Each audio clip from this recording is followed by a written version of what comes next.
Assalamualaikum warahmatullahi wabarakatuh. Sahabat pecinta Al-Quran semua yang dirahmati oleh Allah Subhanahu wa taala, semoga senantiasa kita selalu dalam keadaan sehat walafiat, diberikan kemudahan dan kelancaran oleh Allah Subhanahu wa taala dalam membaca Al-Quran. Sahabat pencinta Al-Quran semua, sebelum saya menjelaskan tentang masalah cara membaca Al-Quran yang benar di ayat-ayat tertentu yang mungkin bingung, membuat kita bingung dalam membaca, dalam memberikan harkat setiap huruf yang tidak terdapat harkatnya. Nah, sebelumnya bagi yang belum subscribe, jangan lupa subscribe, like dan share. Taib. Di sini dalam video ini saya ingin menjelaskan ayat-ayat tertentu di dalam Al-Quran yang ayat tersebut mungkin tidak dituliskan harakatnya. Ini seperti ini contohnya. Ini harakat yang tertulis adalah harakat sukun. Jadi bagaimana kita akan membaca harakat tersebut, sedangkan harakat yang kita dapat sukun. Kan tidak mungkin kita baca qatulu, kan enggak mungkin. Jadi harus ada harakat hamzahnya, sedangkan harakat hamzah tidak ditulis. Jadi harakat apa yang harus kita berikan, harus kita bacakan, ya. Nah, di sini kita terdapat definisinya dulu, rinciannya. Hamzah wasal di awal bacaan. Ini namakan dengan hamzah wasal, ya. Hamzah wasal di awal bacaan dibaca dhammah. Nah, ini dibaca dhammah, berarti uqtulu, ya, bukan iqtulu, bukan aqtulu, tapi uqtulu. Terdapat pada fi'il amar sulasi, ya. Ini terdapat pada fi'il amar. Jadi bunuh olehmu, fi'il amar yang sulasi.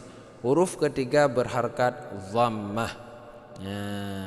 Jadi jika huruf ketiganya berharkat dhammah, maka di belakangnya dibaca dhammah. Nanti ada beberapa kalimat yang kita lihat dan kita bacakan biar jamaah saat membaca Al-Quran bisa tahu cara membacanya bagaimana.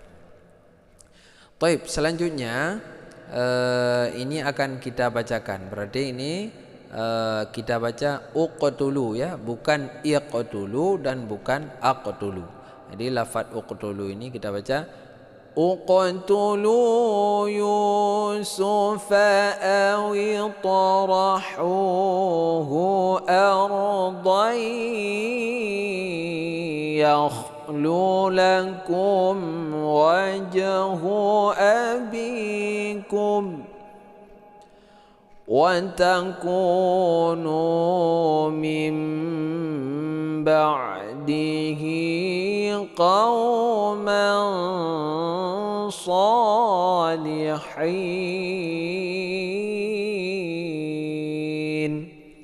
Ini contoh yang pertama, yaitu uqtulu. Ini kalau terdapat di dalam Al-Quran, bacakan uqtulu. Ini menjadi ilmu yang pertama.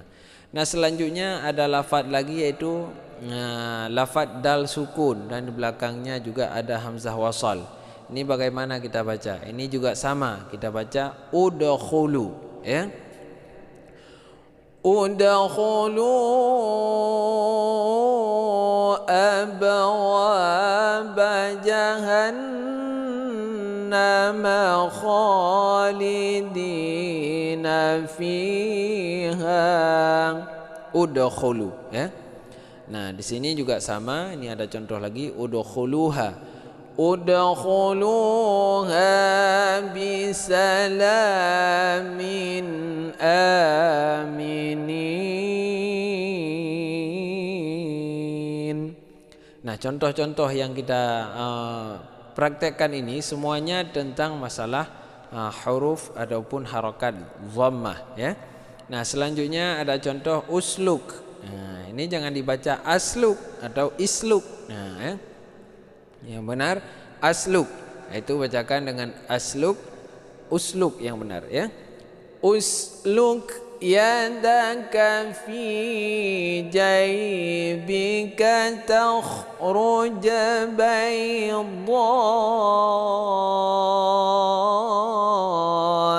min ghairi su'. Nah, seperti itu, ya. Contoh selanjutnya ada urkud. Nah, ini bukan arkud dan bukan irkud, tapi urkud birijalik hadza mughtasalun baridun wa syarab. Jadi kita bacanya urkud, ya, bukan arkud.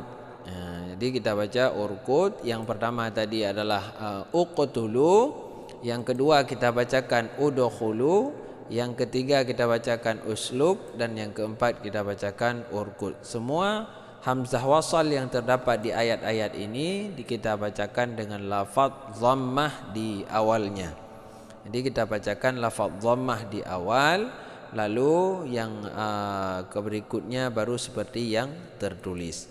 Nah, ini ada beberapa contoh yang terdapat di surah. Yang pertama surah Yusuf ayat 9, yang kedua surah Az-Zumar ayat 72, dan yang ketiga surah Al-Hijr ayat 46, yang keempat surah Al-Qasas ayat 32, yang kelima surah Shad ayat 42. Nah, seperti itu cara membaca setiap ayat yang terdapat di beberapa surah tersebut. Nah, semoga ini menjadi ilmu yang bermanfaat bagi kita semua. Bagi yang ragu dan bingung bagaimana cara membacanya, maka dalam video ini semoga menjadi bermanfaat bagi kita semua. Sekian pada pertemuan yang berbahagia ini, kita akhiri dengan wallahul muwaffiq ila aqwamit thariq. Assalamualaikum warahmatullahi wabarakatuh.